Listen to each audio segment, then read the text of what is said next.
Well, if you've been listening to this show for any length of time, you've almost certainly heard me mention the Libs of TikTok account on Twitter. I mention it because that's where I get like 75% of my show prep, but also because the person running the account is easily among the top 3 journalists in America. Now, granted, almost all journalists these days are morally bankrupt propagandists, so it's not a very stiff competition, but still, the woman behind the Libs of TikTok account performs a valuable journalistic service. Her primary focus, as the Twitter handle suggests, is TikTok. She finds insane leftist drivel on that platform and calls attention to it. And this is important, and I imagine rather emotionally exhausting work, not just because the videos she finds are often morbidly hilarious, though they are, but because TikTok is by far the most popular social media app among the younger generations. And by revealing the sorts of things that are posted on TikTok, she's pointing the spotlight into the disturbing and often rather baffling environment where millions of kids are being molded and formed. I mean, social media isn't just an app on a phone. It's where people, especially kids, live. It takes priority over what we would call the real world. But to them, TikTok is a much realer world than anything they encounter in 3-dimensional space, and they care more about it. That's why it's important for us to know what's going on there, I would think. Also, sites like TikTok are kind of a far-left staging ground. If you're plugged into that world, you'll have a jump on the new leftist ideas and talking points before they make their way into the mainstream.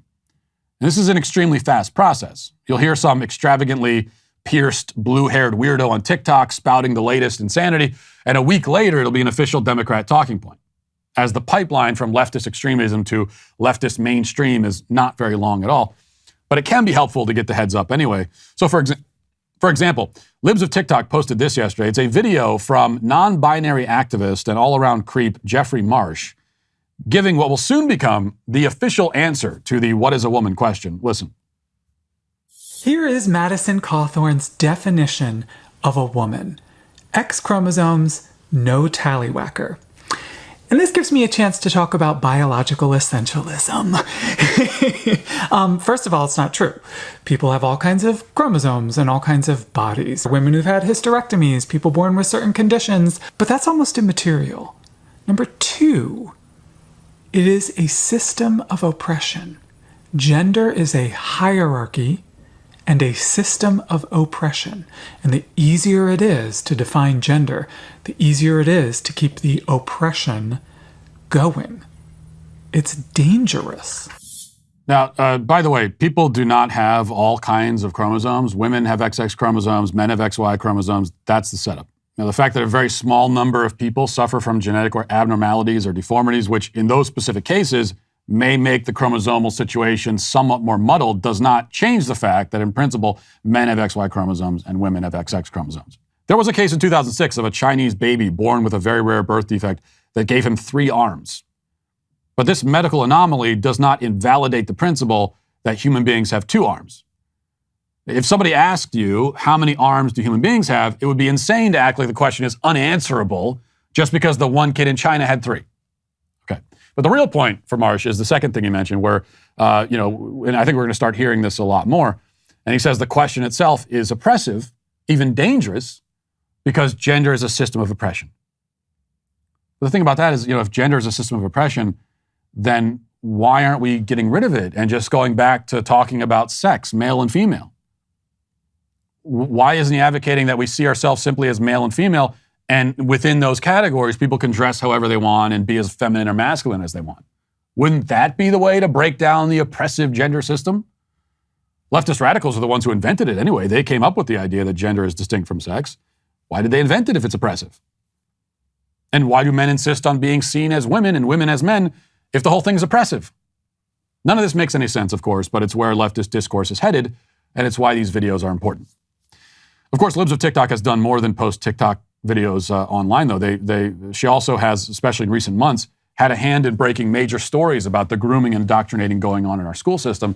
And I suspect it's this last thing, revealing what's happening in the school system, that especially put her in the sights of the elites who've grown tired of being exposed and humiliated by some anonymous account on Twitter.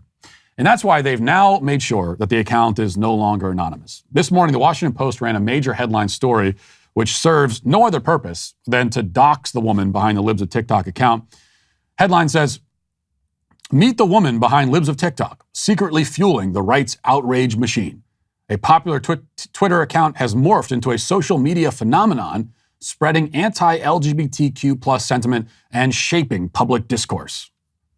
Now, the article goes on to provide the full name of the woman behind the account, the city where she lives, her employment history, originally with a link to her employer, and they took the link out, but originally it was there, and it attempts, of course, to also link her to January 6th, because why not? The Post reporter acknowledges that the owner of the account has taken a number of steps to keep her identity private. She obviously wants to be private. She wants to be anonymous. But the Washington Post revealed it anyway. And this is where it's important to mention that the reporter who wrote this article is none other than Taylor Lorenz. Now, you may remember her from a few weeks ago when she was crying on MSNBC about being harassed and doxxed. Let's go back and relive that moment again. I've had to remove every single social tie. I had severe PTSD from this. I contemplated suicide. It got really bad. You feel like any little piece of information that gets out on you will be used by the worst people on the internet to destroy your life. And it's so isolating. And terrifying. It's horrifying. I'm so sorry. It's overwhelming. It's really hard. Yes, it's very bad when information gets out that may be used against you, said the journalist literally a week before she wrote an article doxing an anonymous Twitter account. This is exactly why you can't take the tears seriously from these people. I doubt that these goblins are even capable of experiencing real human emotion anymore anyway. But if they are, I hope that the backlash Lorenz gets for her Libs of TikTok expose is severe. I hope it makes her cry herself to sleep every night for the next year. I hope it ruins her life some more, because that's justice. It's what she deserves. The only good news for her is that the worst people on the internet aren't going to come after her because she and her friends are the worst people.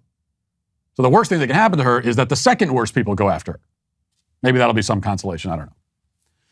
But we know why Lorenz wants to make a victim of herself. She believes that her tears give her license, that they are her credentials, basically, which are supposed to confer upon her moral superiority. They're supposed to make her untouchable and above criticism. After all, what sort of monster would criticize a woman with PTSD? Well, I will. Her trauma doesn't mean anything to me because it's not real. She deserves it anyway. The more interesting question then is why they are going after Libs of TikTok in the first place. All the account does is simply repost content. And it's not like she's digging through dumpsters to find the content. Okay, and she's not doing what Taylor Lorenz had to do to find the person behind the Libs of TikTok account. Had to actually do some digging to find it. She's not doing that. Libs of TikTok, she's going to one of the biggest social media platforms in the world, and she's just reposting it. She's taking content that other people put on this social media platform because they wanted people to see it, and she's amplifying it. You know, people on the left do that with me all the time. They take my videos and things that I've said and, things I've said on the show, and Media Matters does it all the time. I don't have a problem with that. I mean, I want people to hear what I'm saying. And that's all the Libs of TikTok is doing. So why target her? Well, that question is also very easy to answer. As the saying goes, sunlight is the best disinfectant. And she is helping to shine a light into some pretty dark spaces. Spaces that Taylor Lorenz and the Washington Post would prefer to keep out of the mainstream view. They will, in fact, do anything to keep it out of view, as Lorenz has clearly demonstrated. And that's why she is today, finally, canceled. If you enjoyed this video, be sure to give it a thumbs up and share it with all your friends.